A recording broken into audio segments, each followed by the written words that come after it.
Assalamualaikum warahmatullahi wabarakatuh. Apakah VTube penipuan dan VTube dinyatakan ilegal oleh OJK? Kita bisa ambil kesimpulan bahwa sejauh ini VTube itu adalah ilegal.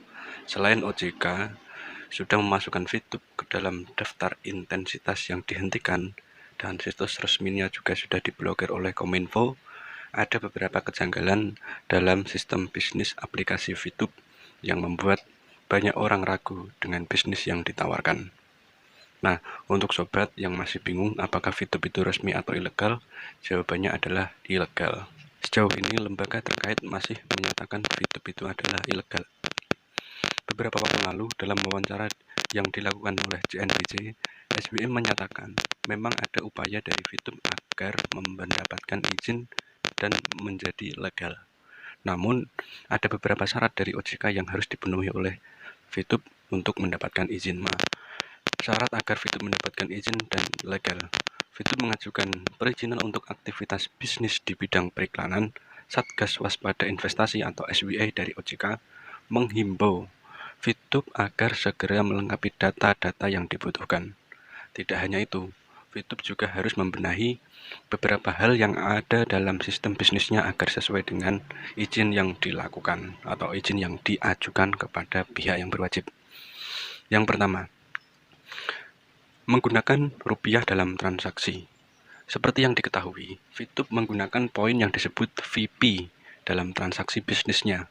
Member mendapatkan VP sebagai bayaran setelah menyelesaikan misi. Pengiklanan juga harus menggunakan VP untuk membayar biaya pemasangan iklan. VTube sendiri mengklaim bahwa nilai VP setara dengan $1. VTube tidak memiliki dasar dalam hal ini. Bahkan, di situs transaksinya $1 dihargai dengan nilai tetap, yakni Rp14.200.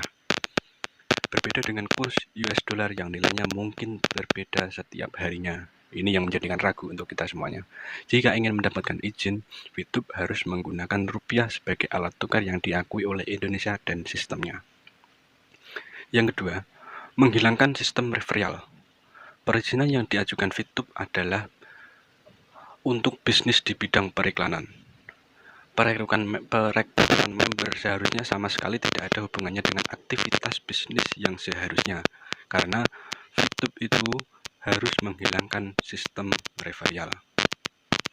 Sampai saat ini, untuk bisa menghasilkan poin dari aplikasi VTube, member harus daftar akun bisnis VTube, di mana salah satu syarat wajibnya adalah memasukkan kode referral milik member sebelumnya.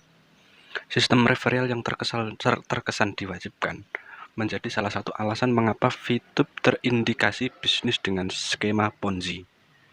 Member didorong untuk mencari anggota baru, dan member baru diwajibkan memiliki upline. Toh ini juga jika memang ini benar.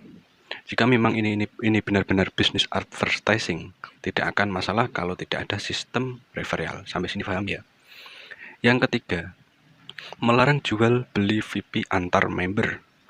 Member memang benar-benar bisa menghasilkan uang dari VTube. Caranya dengan mengumpulkan poin kemudian menjual dan dibeli oleh member lainnya. Baru poin tersebut atau VP itu bisa menjadikan uang kalau ada yang beli. Hal ini juga menjadi salah satu yang mengindikasi VTube bisnis berskema Ponzi, di mana anggota dibayar menggunakan uang dari anggota lainnya. Aneh kan? Bukan dari keuntungan dari bisnis yang dilakukan. Selain itu, memasang iklan VP. VP biasanya dibeli dan digunakan member untuk meningkatkan perolehan view point-nya, atau fast track. Oleh sebab itu, SWI mengharuskan VTube melarang adanya jual beli poin sesama member untuk membuktikan bahwa VTube bukan skema Ponzi atau money game. Jika sistem untuk membayar member tetap menggunakan viewpoint, pembelian viewpoint harus dilakukan oleh perusahaan sendiri sehingga VTube benar-benar membayar membernya. Yang keempat, melarang penggunaan viewpoint untuk memasang iklan. Sama seperti nomor 4, namun yang membeli viewpoint bukan member, melainkan pihak yang ingin memasang iklan. Paham? Untuk menghindari adanya money game dalam bisnis VTube, menggunakan penggunaan VP atau viewpoint untuk membayar biaya pemasukan iklan harus dirubah. Jika VTube tetap ingin menggunakan VP dalam transaksi dengan pengiklanan, VP harus dibeli langsung dari VTube, bukan dari member. Nah, dari sini kesimpulannya, memang jika kita melihat fakta dan data yang ada dalam atau ada tentang VTube, ada kejanggalan dalam sistem bisnisnya. Dan hal itu mungkin mendasari OJK dan Kominfo mengilegalkan aplikasi VTube ini.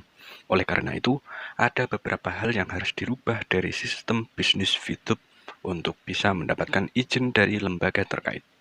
Jika memang VTube mampu merubah sistem bisnisnya sesuai dengan aturan, mungkin VTube bisa menjadi bisnis yang sangat menjanjikan. Sampai sini, mantapkan pemikiran Anda untuk ikut atau meninggalkan VTube sekarang juga. Anda yang berbuat, Anda yang mempunyai waktu, Anda yang bisa menentukan lanjut atau berhenti. Sekian dari saya. Assalamualaikum warahmatullahi wabarakatuh.